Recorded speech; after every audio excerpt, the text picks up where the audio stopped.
सर्व सहकारी उपस्थित आयसीडीएसचे सर्व सन्मान्य अधिकारी कर्मचारी उपस्थित सर्व प्रकल्प अधिकारी इथे उपस्थित असणाऱ्या सर्व अंगणवाडी सेविका मदतनीस सर्व मुख्य सेविका उपस्थित सन्मान्य पत्रकार विभागाचे आलेले सर्व सन्मान्य अधिकारी जमलेले बंधू आणि भगिनींनो मी सर्वप्रथम तर देशाचे लोकप्रिय पंतप्रधान नरेंद्र मोदी साहेब यांना आपल्या महिला व बालविकास विभागाच्या वतीने माझ्या सर्व अंगणवाडी सेविका सर्व मदतनीस सर्व मुख्य सेविका सर्व विभागाचे आपले असणारे अधिकारी यांच्या वतीने उद्दंड आयुष्याच्या मनापासूनच्या शुभेच्छा या ठिकाणी देते। आज खरं तर बरेचसे कार्यक्रम आहेत। आज ग्रामपंचायत विभागाच्या वतीने समृद्ध ग्रामपंचायत योजना असेल अभियान असेल त्याचबरोबर आरोग्य विभागाचं अभियान ज्याचा उल्लेख या ठिकाणी आयुक्त महोदयांनी केला आणि दरवर्षीप्रमाणे आपला आयोजित होत असणारा पोषण माह 12 सप्टेंबर ते 17 सप्टेंबर या कालावधीमध्ये या आपल्या पोषण माहाची सुरुवात होते आणि मग पुढचा एक महिना हा आपापल्या अंगणवाड्यांमध्ये आपापल्या अंगणवाडी केंद्रांमध्ये प्रकल्पाच्या सर्व अधिकारी असतील आपल्या सर्व तिथल्या असणाऱ्या मुख्य सेविका असतील सगळ्या आपल्या सीडीपीओ असतील अंगणवाडी सेविका असतील मदतनीस असतील आपापल्या पद्धतीने या पोषण माहाचे वेगवेगळे उपक्रम राबवत असतात ज्याचा उल्लेख मगाशी आयुक्त महोदयांनी या ठिकाणी केला की आम्हाला सगळ्यांनाच सगळ्या आमच्या अंगणवाडी सेविका मुख्य सेविका मदतनीस आपल्या सगळे जे तिकडचे असणारे डीपीओज आहेत सगळ्यांचे आम्हाला मनापासून खरं तर आभार मानायचे आणि आम्हाला सगळ्यांचाच अभिमान आहे की तुमच्या सगळ्यांच्या मेहनतीतून महाराष्ट्र हा या पोषण अभियानामध्ये नेहमीच पहिल्या 3 क्रमांकांमध्ये राहिलेला आहे। गेल्या वर्षी तर आपण प्रथम क्रमांक 2024 मध्ये पटकावला आणि मी ज्या वेळेला केंद्रस्तरीय आमच्या ज्या वेळेला बैठका होतात आणि आपल्या ज्या केंद्रीय मंत्री आहेत आदरणीय अन्नपूर्णा देवी यांच्या अध्यक्षतेखाली ज्या वेळेला बैठक होतात माझ्या इतर राज्यातल्या ज्या काही महिला बालविकासच्या मंत्री असतात तेही त्यानिमित्ताने तिथे असतात आणि ते आम्हाला नेहमी म्हणतात की अभी 8 साल हो गए आप पहले टॉप 3 में ही रहते हो तो कभी हमारे भी राज्य को आप मौका दे दो। तर आम्ही त्यांना म्हणतो की आमच्या अंगणवाडी सेविका मदतनीस इतकी उत्कृष्ट अशी मेहनत करतात की आम्हाला असं वाटतच नाही की ती संधी ही दुसऱ्या कुठल्या राज्याला आम्ही द्यावी। याचं कारण असं की जर चांगलं काम आपण करत असू आपलं जर भवितव्य आपण उत्कृष्ट आणि सुदृढरित्या घडवत असू तर मला वाटते त्याच्यामध्ये महाराष्ट्र राज्याचा हा प्रथम क्रमांक येणं हे आपल्या सर्वांसाठी सुद्धा आपल्या पुढच्या पिढीसाठी सुद्धा या ठिकाणी गरजेचं आहे आणि ते काम माझ्या अंगणवाडी सेविका मदतनीस यांच्या माध्यमातून होत असतं। आपण ज्या वेळेला म्हणतो की महिला व बाल विकास विभाग 100 दिवसाच्या कामकाजामध्ये पहिल्या नंबरवर आला किंवा महिला व बाल विकास महाराष्ट्र राज्य हे पोषण माहामध्ये पहिलं आलं त्यावेळेला प्रतिनिधी म्हणून आम्ही सगळेजण तिथं असतो पण खऱ्या अर्थानं त्याच्या मागची मेहनत ही तुम्हा सगळ्या जणींची त्या ठिकाणी असते। तुम्ही सगळ्या जणी मेहनत घेता आणि म्हणून आपल्याला ते पारितोषिक मिळत असतं। आधीच्या कालावधीमध्ये आपल्याला सगळं रजिस्ट्रेशन किंवा रजिस्टरवर सगळ्या नोंदी ठेवायला लागायच्या। आता पोषण ट्रॅकर आहेत वेगवेगळे ऍडव्हान्स पद्धतीनं ऍप्स त्या ठिकाणी आपल्या इथूनही तयार झालेले आहेत आणि विशेष म्हणजे पोषण ट्रॅकरवर चांगल्या पद्धतीनं माझ्या अंगणवाडी सेविका असतील मदतनीस असतील या सर्व माहिती त्याच्यावर अपलोड करतात आणि नुसतं काम करून नाही तर ज्या वेळेला ती माहिती तिथपर्यंत पोहोचते त्याच वेळेला आपल्या सगळ्यांच्या कामाचीही तिथे नोंद होत असते। त्यामुळे त्या पोषण ट्रॅकरमध्ये असेल मधल्या कालावधीमध्ये आणखीन चांगल्या पद्धतीनं आपण प्रशिक्षण शिबिर सुद्धा अंगणवाडी सेविका आणि मदतनीस यांचं आयोजित केलं। आधी तर आपल्याला फक्त पोषणाची काळजी घ्यायची होती म्हणजे 0 ते 6 वयोगटापर्यंत जी बालकं आहेत किंवा ज्या गरोदर आणि स्तनदा माता आहेत यांची आपल्याला काळजी घ्यायची होती। आता यंदाच्या वर्षीपासून जे आपलं नवीन देशाचं शिक्षण धोरण आलंय एज्युकेशन पॉलिसी आली आहे त्याच्यामध्ये पोषण भी पढाई भी ह्या दोन्ही गोष्टी असल्यामुळे आता अंगणवाडी सेविका आणि मदतनीस यांच्यावर असणारी जबाबदारी ही अधिकरित्या त्या ठिकाणी वाढलेली आहे। आता आपल्याला महिला व बालविकास विभाग आणि शिक्षण विभागाला आम्हाला थोडा समन्वय साधून तुम्हाला अधिक चांगल्या पद्धतीनं ट्रेनिंग म्हणजे आपल्याला पढाईची पण म्हणजे अगदी जसं बालवाडीमध्ये किंवा आपल्या किंडर गार्डन किंवा प्ले ग्रुपमध्ये जाणारा जसा बालक असतो त्याला ज्या पद्धतीनं आपल्याला तयार करावं लागत असतं पुढच्या शिक्षणासाठी, तशा पद्धतीनं आता अंगणवाडी सेविका आणि मदतनीस यांच्याकडून सुद्धा अपेक्षा ह्या ठिकाणी वाढलेल्या आहेत. बऱ्याचशा इथल्या जणी अर्बनमधून पण आल्या असतील, काही सेमी अर्बनमधून असतील, काही ग्रामीणमधून आल्या असतील, ज्याचा उल्लेख मगाशी आयुक्तांनी केला की आपण आतापर्यंत म्हणायचो अरे कुपोषण मुक्त व्हायचंय. एका बाजूला आपल्याला कुपोषण मुक्त महाराष्ट्र करायचंच आहे आणि त्याची टक्केवारी जर आपण बघितली तर आता साधारणपणे 1.5% खाली आलेली आहे आणि ही सगळी मेहनत ही तुम्हा सगळ्यांची आहे की आज 1.5% खाली कुपोषणाचं प्रमाण हे आलेलं आहे. एका बाजूला कुपोषणचं प्रमाण कमी होतंय, पण त्याचबरोबर माझ्या शहरी भागामध्ये आणि सेमी अर्बन मधल्या ज्या अंगणवाडी सेविका असतील यांच्या लक्षात येत असेल की ओबेसिटी म्हणजे लठ्ठपणा ह्याचं प्रमाण हे शहरामध्ये आणि आपल्या सेमी अर्बन एरियामध्ये जास्ती आहे. कदाचित ग्रामीण भागामध्ये तितकं नाही, कारण मुलं आज पण तिथं मैदानी खेळामध्ये एखादं लहान मूल जरी असेल 2 वर्षाचं, 1-1.5 वर्षाचं झालं की ते बाहेर आपलं खेळायला गावामध्ये हिंडत असतं, खेळत असतं, बागडत असतं. शहरामध्ये ज्या सोसायटीजमध्ये वगैरे राहतात किंवा अतिशय कंजेस्टेड ज्या वस्तीमध्ये राहतात ते तर बहुतांशी वेळेला त्यांचा खेळाशी फार काही संबंध येत नाही. आणि मगाशी खरं तर कृष्णाई म्हटली तिला पिझ्झा किंवा बर्गर पाहिजे, तिचं तर फिटनेस बघून मला वाटलं नाही ती पिझ्झा किंवा बर्गर मागेल. पण आपल्याला सगळ्या जणींना ही दक्षता घ्यायची आहे की जी नवी पिढी आहे, जी आता ही लहानगी मुलं आहेत, ही खरं तर जे जंक फूड आहे ह्याच्यापासून ते किती लांब राहतील हा प्रयत्न आम्ही सगळ्यांनी करणं गरजेचं आहे. कारण माझ्या या अंगणवाडी सेविका मदतनीस ज्या वेळेला लहान होत्या त्यावेळेला त्यांच्या आईनी त्यांच्या घरातल्यांनी त्यांना पौष्टिक खाऊ घातलं आणि त्याचं महत्व त्यांना लहानपणापासून कळलं.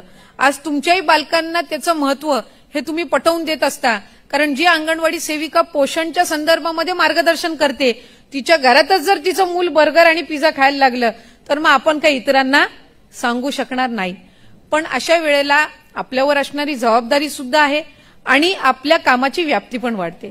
आज मुख्यमंत्री माझी लाडकी बहीण ही योजना सगळे म्हणतात 2 कोटी, 2.25 कोटी, 2.5 कोटी महिलांपर्यंत हा लाभ पोहोचतो. आम्ही तर अभिमानाने सांगतो की विभाग आम्ही 2.5 कोटी महिलांपर्यंत पोहोचू शकलो कारण माझ्या अंगणवाडी सेविका आणि मदतनीस घरटी फिरले आणि त्यांनी रजिस्ट्रेशन त्या निमित्ताने करून घेतलं. कुठलीही गरजू महिला ही लाभापासून वंचित राहू नये या दृष्टिकोनातून तिने काम केलं.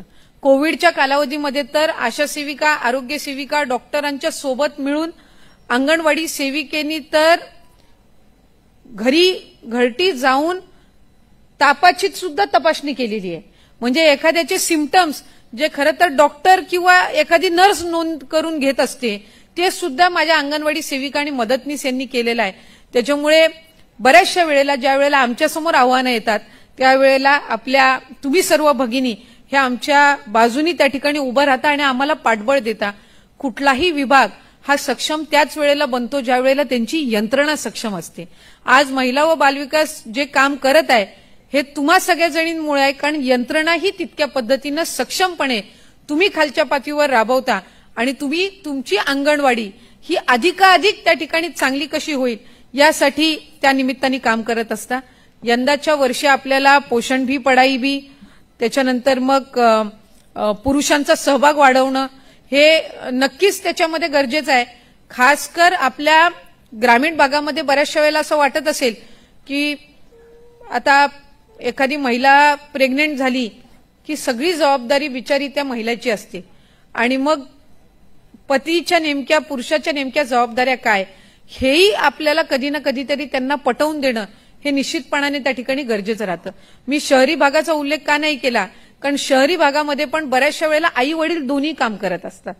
अशा वेळेला त्यांना कुठे ना कुठेतरी दोघांनाही जबाबदाऱ्या वाटून घेण्याची सवय झालेली असते. पण वडिलांचा एखाद्या बाळाच्या संगोपनामध्ये हा अतिशय मोठा सहभाग असतो. त्याच्यामुळे त्याची जनजागृती सुद्धा आपल्याला करणं हे त्यानिमित्ताने गरजेचं आहे. त्याचबरोबर वोकल फॉर लोकल, एकत्रित कृती, डिजिटलायझेशन ह्या सगळ्या ज्या आपल्याला बाबी दिलेल्या आहेत याच्यामध्ये आपल्याला अधिकाधिक चांगल्या पद्धतीनं त्या ठिकाणी काम करायचं आहे. आणि त्याचबरोबर ते काम करत असताना तुमच्या स्वतःच्या आरोग्याकडे सुद्धा तुम्ही तितकीच त्या ठिकाणी लक्ष द्यायचं आणि काळजी घ्यायची आहे. नाहीतर एखादी माझी 35-40 किलोची अंगणवाडी सेविका किंवा मदतनीस तिथं जायची दारावर आणि म्हणायची बाळाला सुपोषित कर, तर ती पहिला आई म्हणेल की तूच इतकी कडकी आणि माझ्या बाळाला सुपोषित कर असं सांगते. पण असं होता कामा नये.